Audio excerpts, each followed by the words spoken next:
आज तक किसी बंदे ने हमारे को उस एप्लीकेशन पर ये नोटिंग नहीं लिखवाई कि भाई आपका कार्य हो गया है, आप इस एप्लीकेशन पर साइन कर दो। पहले इस तरह की कार्यशैली थी कि वो जो एप्लीकेशन देते थे उसको कंप्लेन करने वाले के पास लेके आते थे, जी आपका कार्य हो गया, आप इस पर साइन कर दो। तो वो कंप्लेनर उस पर लिख देता था, जी मेरा कार्य हो गया और मैं इस कार्य से संतुष्ट हूँ। लेकिन जनवरी से लेकर, और मैंने कल भी एक एप्लीकेशन दी है, इन तमाम एप्लीकेशनों पर आज तक किसी भी बंदे ने हमारे से ये नहीं पूछा है, वो उनको पता नहीं कूड़ेदान में डालते हैं या कहाँ कहाँ गिरते हैं।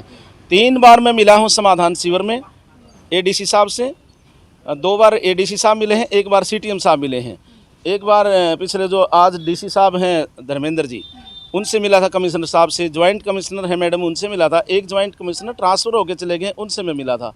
तो आप ये भली भांति इस बात से स्वयं वाकिफ अंतर आत्मा से ये सोच पाओगे कि हम कितने दुखी हैं, कितने हमने निगम के चक्कर काटे हैं और इस सोशल कार्य के लिए। आम जन को परेशान ना करें। और इन मेरे को इतने चक्कर काटने के बाद ये बात कहने में भी कोई संकोच नहीं है। मेरे को कुछ ऐसा लगता है ये किसी दूसरी पार्टी से बिलोंग भी संबंधित ये कर्मचारी हो सकते हैं जो हमें इस काम के लिए परेशान कर रहे हैं। ठीक है, देखिए जनवरी में शिकायत लेकर गए थे, उसके बाद अब तक जो समाधान है वो नहीं निकल पा रहा है, उसके लिए क्या कहेंगे? ऐसा है जी, शिकायत तो हम 3-4 बार जा चुके हैं। कमेटी में गए थे, पूरी कमेटी गई थी हमारे यहाँ से, कई आदमी गई थी। उन्होंने रिस्पांस तो हमें दिया कि हम करवा देंगे, लेकिन अभी तक नहीं हुआ। मैं बताना चाहूँगा कि मैं सैन समाज का प्रधान भी हूँ, जो गुरु गोरखनाथ सरोवर समाज मंदिर है उसका प्रधान भी हूँ, और एक्स में सुबेदार मेजर एजुकेशन से मैं रिटायर हूँ। आप देखते हैं कि एजुकेशन में साफ़ सफाई कितनी होती है। मैं तो बहुत ही हैरान और मेरे को अचरज है कि जहाँ आदमी लोग रहते हैं वहाँ कोई सफाई नहीं है। अब ये यहाँ नहीं है, अब देखोगे आगे तक पूरे रोड पे यही हाल है। इतनी शिकायत करने के बाद भी अगर कोई समाधान नहीं होता है तो मेरा जो उनके उच्च अधिकारी हैं उनसे यही निवेदन है आपके माध्यम से कि उनको बर्खास्त कर दिया जाए, क्योंकि यहाँ पढ़े लिखे आदमी बहुत हैं, काम करने वाले बहुत हैं। जो निकम्मे हैं और काम नहीं करना चाहते हैं, क्यों रख रहे हैं उनको? क्योंकि एक बोझ इस धरती पर, इस भारतवर्ष पर बोझ बना रहे हूँ। इसलिए मैं कहता हूँ या तो समाधान करवा दो, करें वो, नहीं तो उनको यहाँ से बर्खास्त कर दो, हटा दो। यही मेरी आपसे रिक्वेस्ट है।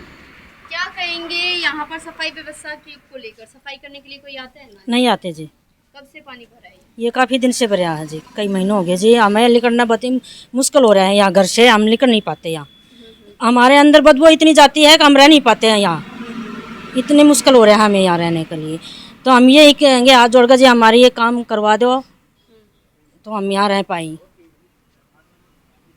कब से पानी इकट्ठा? यो तो हो ही रहा है, यो तो कदे भी ना सुखदा के हो गया, 1-2 दिन काट दे हैं फिर हो जा। हमने तो अपने पोता का भी नाम ओढ़े लिखवा दिया इस पानी के मारे। सान रोटी गिरन आई ना, आड़क लिकड़न लगी पड़गी होंगी यो बोर डटाकन, और जब मैंने उन गिर खाई क्या आड़े तो वही बात है कती नहीं बाहर निकलना चा कई दिन हो जा हमने तो लिकड़िया आड़े ऐसा भी कोई हम रोड पा जा कि तो लिकड़न का रहा कोई ना, क्यों करानू पानी में कई बार लेकर क्यों कर जावा।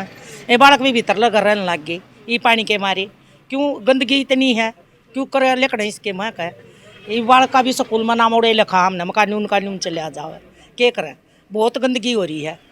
हाँ, क्या कहेंगे जो जल निकासी है ये पूरी तरह से चरमराई हुई है, ठप पड़ी है बोहर गाँव? इसके लिए जी हमने बहुत सारी कंप्लेंट दी हैं, कई बार इसको सफाई के लिए और इनको ठीक करवाने के लिए कंप्लेंट दी हैं, लेकिन कोई सुनवाई नहीं हो रही है। हाँ, कई बार आए लेकिन थोड़ा बहुत साफ सफाई करके चले जाते हैं, लेकिन अच्छी तरह कोई समाधान नहीं हो रहा है इसका।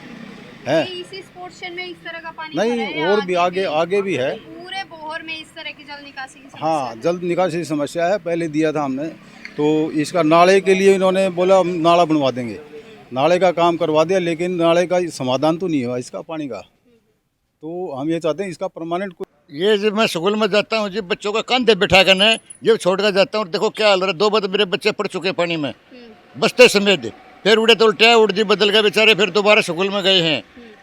फिर कई बार हमने कह लिया, जनवरी से लेकर आज तक कोई सुनाई नहीं होती। हम कई बार दफ्तर में भी जा लिए, सबसे मिल लिए, कमिश्नर से मिल लिए, उससे मिल लिए, कोई बोला भाई भेजेंगे। ये मैं सफाई वाला दौड़ गया, 11 बजे बैठे चपाटके में, ठीक 11 बजे बैठ के चपाटके में, कोई नहीं काम करता, बोला आवांगे कोई सुनाई नहीं इतना ही आराम है क्या। 10 बजे तक चपाट जा बैठे हैं, बोला हम कराएंगे। नाले में इतनी नाक से बहुत घनी, रात में इतनी नाग लकड़ी हैं, बच्चे डरते हुए स्कूल में जाते कि पापा नाग संता दौड़े। ठीक, बुरा हाल हो रहा है जी, इतने कीड़े हैं, बूझो मत, कीड़े घरों में बढ़ जाते हैं। प्रशासन हाँ यहाँ जी। आके देखते हैं कि किस तरह का कोई नहीं देखता जी। अच्छा। हाँ, हम कई बार जा लिए, कोई नहीं देखता करने। हाँ जी, बहुत असर पड़ रहा मेरी दुकान पे तो। हम तो देखो कुछ ये गंद की वजह से कुछ दुकान में सामान भी नहीं बना रहे हैं। ग्राहक आते और ये गंदा पानी देख के आगे निकल जाते हैं। दुकानदारी भी बिल्कुल ठप पड़ी हुई है। ठीक है, मैं तो इस पानी की दुख से ही कई दिनों में आज दुकान खोली है, साफ़ सफाई करी है, बस कुछ बनाया भी नहीं है मैंने। देख लो आप, ये सब कुछ ऐसे ही खाली पड़ा है। इससे तो बहुत परेशानी हो रही है हमारे को। मतलब दुकानदारी नहीं चल रही? बिल्कुल भी नहीं चल रही, बिल्कुल भी नहीं। प्रशासन से क्या अपील करेंगे? प्रशासन से हमारी यही अपील है कि ये जो गंदा पानी है हमारी दुकान के आगे, ये घर वाले भी परेशान होते हैं, आनिया जानिया भी परेशान होते हैं। हमारी यही अपील है, बस साफ़ सफाई हो जाए, ये पानी निकल जाए, बस यही समस्या हमारी। ठीक।